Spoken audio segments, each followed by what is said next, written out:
Have you ever noticed that some of the kindest people you've ever met are also some of the most tired people? The ones who always show up, who always smile, who always say yes when you ask for help. But if you look closely enough, if you really pay attention, you can see the exhaustion in their eyes. You can sense that somewhere behind that kindness is something deeper, something heavier, maybe even something darker. We often imagine kindness as this pure, uncomplicated good. We tell children to be kind. We admire kindness in leaders.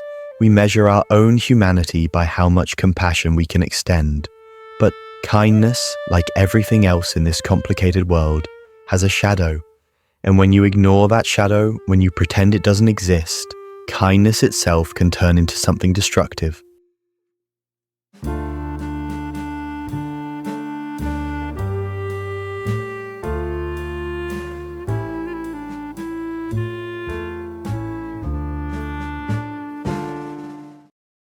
It starts small. A child learns that being kind, being agreeable, earns them love.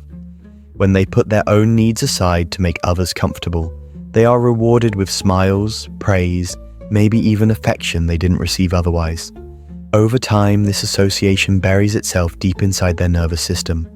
Kindness becomes survival. And the older they get, the harder it becomes to separate who they are from what others expect them to be. They become the reliable one, the good person, the friend who never complains. But here's the truth. When kindness is forced, when it is driven by fear of rejection or a desperate need to be valued, it's no longer pure kindness. It becomes a mask. And masks, when worn too long, start to suffocate the person beneath them. Think about the people in your life who are endlessly kind. They'll listen to your problems for hours. They'll help you move. They'll lend money they don't have. They'll sacrifice their own rest just to make sure you're okay. At first, it feels admirable, even saintly. But if you've ever been that person, if you've lived that role, you know the truth. Behind every act of self-sacrifice is a quiet resentment, a voice that whispers, "What about me?" But that voice is often silenced, because kindness, especially chronic kindness, comes with an unspoken rule. You're not allowed to put yourself first. Psychologists have studied this phenomenon, and it has a name: compassion fatigue. It describes what happens when someone gives so much of their empathy, so much of their care, that they eventually run dry. Healthcare workers experience it, teachers experience it, even parents experience it. But it's not only about professions. Everyday people, those who identify as kind souls, are at risk too. Studies show that people who consistently prioritize others over themselves report higher levels of anxiety, depression, and even physical health problems compared to those who maintain balance. Kindness, when unchecked, becomes self-erasure. And that's the dark side. Kindness without boundaries is not kindness at all. It becomes a subtle form of self-destruction. It's like watering every plant in the garden except your own roots. Eventually, the gardener collapses and the entire garden withers with them. But here's the more unsettling part. Sometimes kindness itself becomes a weapon. And I don't mean in the obvious way, like someone pretending to be nice to manipulate others. I mean the quieter, more unconscious way. When you are known as the kind one, people start to expect it. They rely on it. They shape their behavior around it. And without even realizing it, your kindness teaches others that your needs are secondary, that your feelings are negotiable. Over time, people stop even asking what you want, because they assume you'll always adjust to them. The kind person ends up training the world to overlook them. This creates a paradox. The kinder you are, the more invisible you become. And invisibility is not peace. It's loneliness dressed up in politeness. Now, none of this means that kindness is bad. Far from it. Genuine kindness is one of the most beautiful forces in the world. But there's a difference between kindness that flows from abundance and kindness that bleeds from emptiness. One heals, the other corrodes. One comes from love, the other from fear. Let's look at some facts. In a study published in the Journal of Personality and Social Psychology, researchers found that people who struggle to say no, often those who identify as kind and agreeable, are significantly more likely to experience burnout. Another study out of the University of Berkeley showed that altruistic behavior increases well-being, but only when it is voluntary and authentic. When kindness is performed out of guilt, obligation, or fear of disappointing others, it has the opposite effect, actually lowering happiness and increasing stress. And yet, so many of us get trapped in this cycle.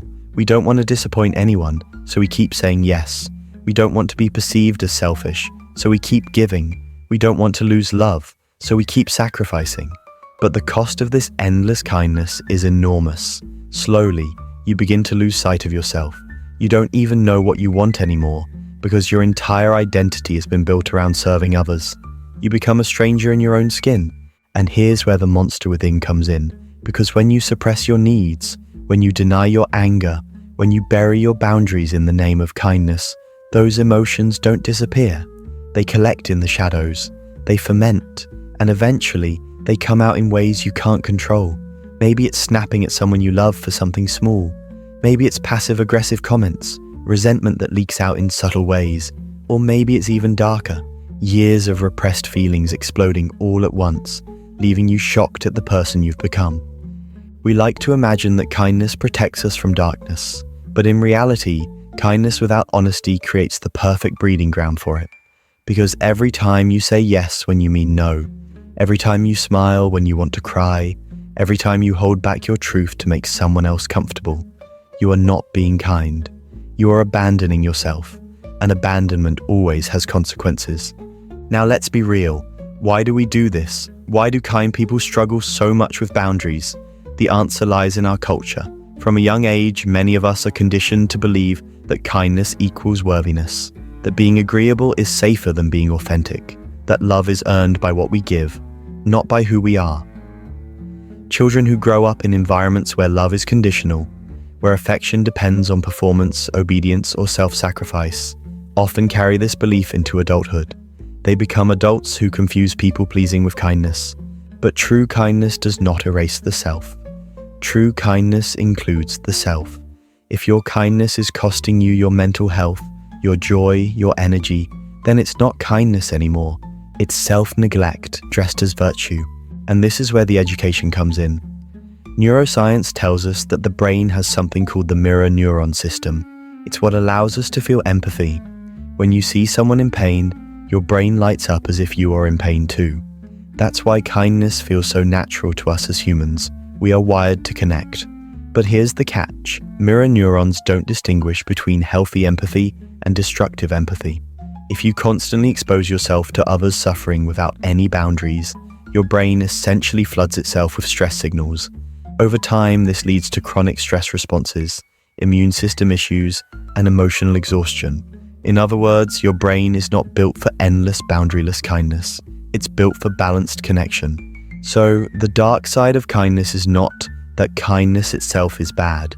It's that kindness can be twisted by fear, by conditioning, by culture, by our own unhealed wounds, into something that looks noble on the surface but slowly eats us alive inside.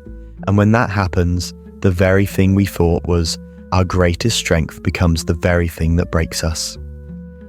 Now let's pause and reflect here. If you've ever felt this, the exhaustion, the resentment, the sense of being invisible even though everyone calls you so kind, you're not alone. You're not broken. You're not defective. What you're experiencing is the natural consequence of a world that doesn't teach us how to balance giving with protecting ourselves. It's the monster within, not because you're bad, but because unexpressed truths eventually demand to be seen. And this brings us to the real question. How do we embrace kindness without letting it destroy us? How do we stay compassionate without turning into martyrs? How do we love others without abandoning ourselves? So, how do we do it? How do we embrace kindness in a way that heals instead of harms? The answer lies in one simple but deeply uncomfortable truth. Kindness must begin with you. Not in a selfish disregard for others kind of way, but in the sense that if your kindness doesn't include yourself, then it isn't truly kindness at all. It's performance. And performance eventually collapses. Think of it like this. If you've ever flown on an airplane, you know the safety instructions. In an emergency, put your oxygen mask on first, before assisting others. At first glance, that advice feels almost wrong, almost unnatural. Why would I not help my child or my loved one first? but the logic is undeniable. If you pass out from lack of oxygen, you can't help anyone. The same principle applies to kindness. If you neglect your own needs, your own rest, your own well-being, your ability to truly care for others eventually suffocates. This is where boundaries enter the picture, and boundaries for many kind people feel terrifying. Boundaries feel like rejection. They feel like selfishness. They feel like shutting people out. But in reality, boundaries are the purest form of honesty. A boundary says, this is what I can give, and this is what I cannot. It says, my love is real, but it cannot exist if I'm empty. It says, I care enough to show you my limits, because without them, my care will rot into resentment. Psychologists describe boundaries as the invisible lines that define where you end and where another person begins. Without those lines, relationships blur into dependency, manipulation, or silent suffering. With them, relationships become clear, mutual, and grounded in respect. In fact, research shows that people who set healthy boundaries often experience deeper, more meaningful relationships, because their kindness comes from choice, not compulsion. And here's another fact. People who respect their own boundaries are actually seen as more trustworthy. Why? Because when they say yes, you know they mean it. Their kindness isn't forced, it's authentic, and authenticity is magnetic. But here's the challenge. Setting boundaries isn't just about saying no to others, it's about saying yes to yourself. And that can feel uncomfortable if you've spent your whole life equating worth with selflessness. It can feel like you're betraying the very identity that people admire you for. You might even lose relationships in the process. Some people won't like it when you stop overextending yourself. Some will push back, accuse you of changing, maybe even withdraw from you. And that's painful, but it's also necessary. Because relationships built on the expectation of endless giving were never truly balanced in the first place. Now let's dig a little deeper into the psychology. There's a concept known as pathological altruism. It describes what happens when the desire to help actually causes harm, either to the giver or the receiver. For example, when someone sacrifices their health to care for others, or when constant rescuing prevents the other person from ever learning independence. Pathological altruism looks like kindness, but it creates dependency, guilt, and exhaustion. It is, quite literally, kindness gone wrong. This ties into something even bigger. The cultural myth of the good person. Many societies idealize kindness as the highest virtue, but often in a way that subtly encourages self-erasure. Think about how often we hear phrases like, she's such a good girl, she never causes trouble, or he's such a nice guy, he always helps everyone. Hidden in those compliments is a dangerous assumption that goodness means never making demands, never saying no, never disrupting the peace. But real goodness is not about erasing yourself. It's about showing up as your full, authentic self and still choosing compassion. When kindness comes from authenticity, it liberates. When it comes from fear, it enslaves. So what can you do practically to shift from enslaved kindness to liberated kindness? Here are some strategies, not as quick fixes, but as lifelong practices. First, practice the pause. When someone asks something of you, don't immediately say yes. Take a breath. Give yourself space to check in with your own needs. Ask, do I have the energy for this? Do I want to do this? Is this request aligned with my values? Even a few seconds of reflection can save you from automatic people-pleasing. Second, learn the power of gentle no's. A no doesn't have to be harsh. It can be compassionate and kind. I care about you, but I can't take this on right now. Or, I'd love to help, but I don't have the capacity. The world won't fall apart if you say no. In fact, the more honest you are, the more people will respect your yes. Third, reframe your worth. Your value is not determined by how much you give away. Your value is intrinsic. You existed before anyone needed you, before you learned to perform kindness to survive. You are worthy of love, even when you say no, even when you rest, even when you take nothing on your shoulders. Fourth, tend to your own garden. Fill yourself with the things that nourish you, friendships that feed your soul, creative pursuits, moments of stillness. When you live from abundance rather than scarcity, kindness flows naturally. It's not forced, it's not depleting. It becomes a gift rather than a transaction. And fifth, Allow yourself to feel the harder emotions: anger, frustration, sadness. These are not enemies of kindness. They are signals. They tell you when your boundaries are being crossed, when your needs are being ignored. If you suppress them, they morph into the monster within. But if you acknowledge them, if you listen, they become guides that point you toward balance.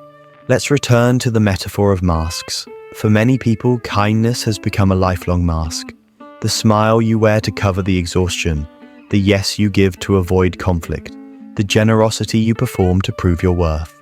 But masks are heavy, and the longer you wear them, the harder it becomes to remember what your own face looks like. The real journey is not to throw away kindness, but to remove the mask and let kindness come from the real you. The you that can say yes and no with equal honesty. The you that is kind without disappearing. There is an old saying, if you want to know who you truly are, look at how you treat yourself when no one is watching. That's where authentic kindness begins. Not in the approval of others, not in the praise of being the nice one, but in the quiet choices you make for your own well-being. Do you rest when you're tired? Do you forgive yourself when you fail? Do you speak to yourself with compassion? If not, then your kindness to others is built on a fragile foundation. The irony is this: when you treat yourself with true kindness, your kindness toward others becomes more powerful, not less. Because it comes from overflow, not depletion. It inspires rather than exhausts. It invites others to rise with you instead of lean on you endlessly. And maybe that's the final lesson here. The dark side of kindness isn't about rejecting kindness. It's about transforming it. From a mask into a mirror, from compulsion into choice, from survival into love. So the next time someone tells you that you're so kind, pause for a moment. Ask yourself, is this kindness coming from fear or from freedom? From exhaustion or from abundance? From the mask or from the real me? The answer to that question will tell you more about yourself than any compliment ever could. Because at the end of the day, the monster within kind people is not their anger, not their limits, not their boundaries. The real monster is self-neglect. And once you face it, once you set down the mask, you'll discover that your kindness doesn't disappear. It only grows stronger, sharper, more radiant. It becomes the kind of kindness that doesn't just keep others alive, but keeps you alive too. And maybe that's the ultimate kindness. To live fully as yourself, without erasing, without performing, without apologizing. To show the world that compassion doesn't mean self-erasure, it means truth. That's the kind of kindness the world needs most. Not endless yeses, not silent suffering, but the courage to love without losing yourself.